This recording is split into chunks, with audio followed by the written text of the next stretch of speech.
कभी कभी होती है। मैं बुद्ध की मजबूरी सोच के परेशान होता हूँ कई बार, और फिर मैं सोचता हूँ कि काश ये यशोधरा जैसा व्यक्तित्व तो सबका होता। बुद्ध की रियल कहानी क्या है शायद किसी को नहीं पता। मैं जिस कहानी की बात कर रहा हूँ, मैथिली शरण गुप्त नाम के एक बड़े प्रसिद्ध कवि ने यशोधरा नाम की पुस्तक में वो कहानी लिखी है, भूमिका में जिक्र किया। बुद्ध बचपन से ही थोड़े से वैरागी किस्म के व्यक्ति थे। उनकी कुंडली देख के एक ज्योतिषी ने बताया भी था।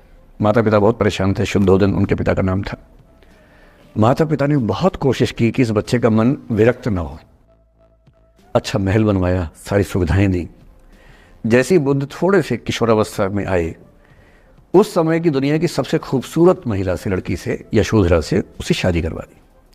यशोधरा के पिता ने काफ़ी एग्जाम लिए बुद्ध जी के, वो सारे एग्जाम में पास हुए, तब जाकर शादी हुई। ऐसे नहीं हुई, शादी हुई। तो बुद्ध भी ठीक था, रमे रहे उस जीवन में। बेटा हुआ उनका राहुल। अब बुद्ध की विरक्ति का भाव बढ़ता जा रहा था। 29 साल की उम्र के आसपास ऐसा हुआ कि उन्होंने एक मृत व्यक्ति को देख लिया, एक बूढ़े को देखा, एक भिखारी को देखा, एक बीमार को देखा।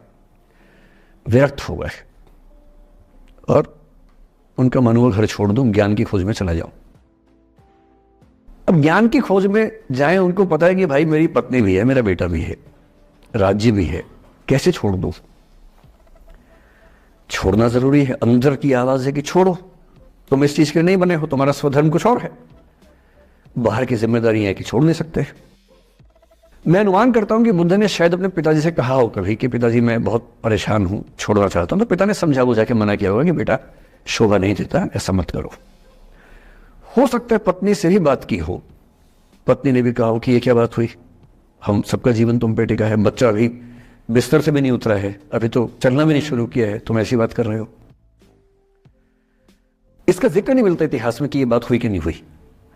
और एक दिन बुद्ध ने तय किया और वो आधी रात को पत्नी और बेटे को सोता हुआ छोड़ के चले गए। इसको बौद्ध परंपरा में महाभिनिष्क्रमण कहते हैं, बुद्ध का अपने घर से निकल जाना।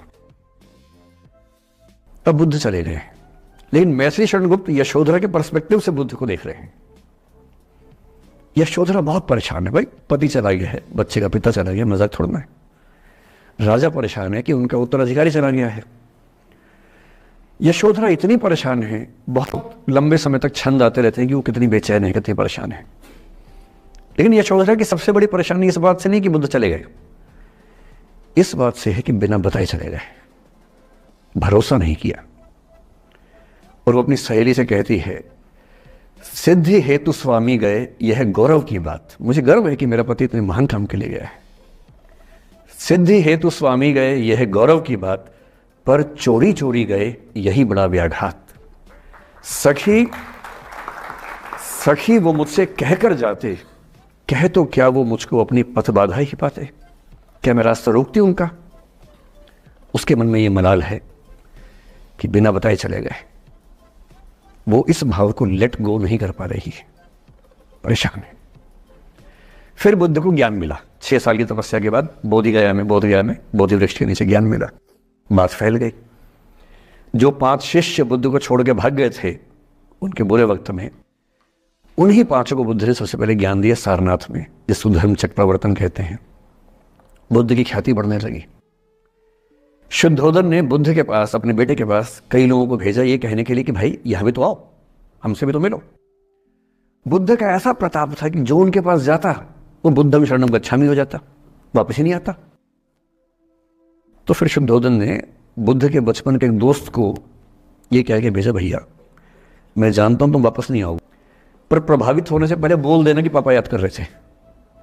तो वो गया, उससे वायदा निभाया, हो तो गया, बुद्ध के संग में दीक्षित हो गया, पर वायदा निभा दिया।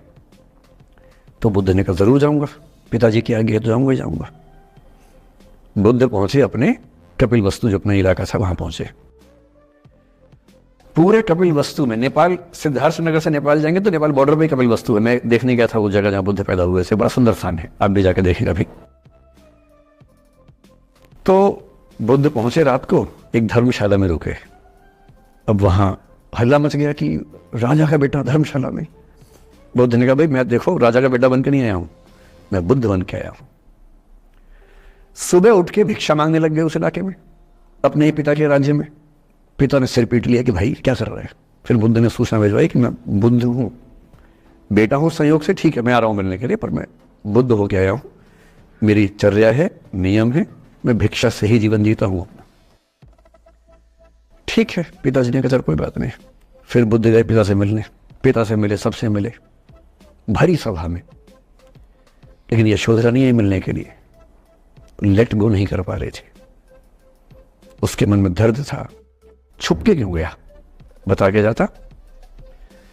बुद्ध ने पूछा पिता से कि यशोधरा कहाँ है, तो बोले कि वो कह रही है कि अगर बुद्ध मिलना चाहेंगे तो खुद ही मिलने आएंगे मुझसे, मैं क्यों जाऊंगी भाई, आत्मसम्मान भी तो कोई चीज है, मैं क्यों मिलने जाऊंगी।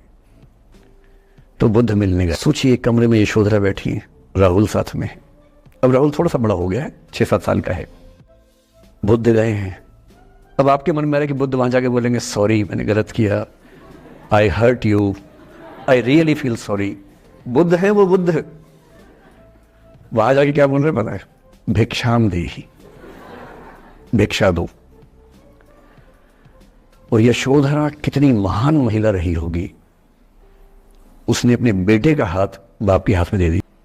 लेट गो का इससे महान उदाहरण दुनिया के इतिहास में नहीं है कि चलो आखिर तुमने आके झुक के कुछ मांगा तो सही। उसकी जितनी ईगो थी, अहंकार था, सब विगलित हो गया। और जो औरत परेशान थी कि मुझसे बिना बताया गया, उसने अपने बेटे को दे दिया कि इसको लेके जाओ, क्योंकि मैं जानती हूं कि तुम महान काम कर रहे हो, और तुम महान काम कर रहे हो तो मैं क्यों बीच में आऊंगी भाई। मेरा पति महान काम कर रहा है तो मुझे खुशी होनी चाहिए, और तुम्हारी उस खुशी में मैं क्यों पीछे हटूं। बस मुझे भरोसे में लेके जाते तो और खुश होती।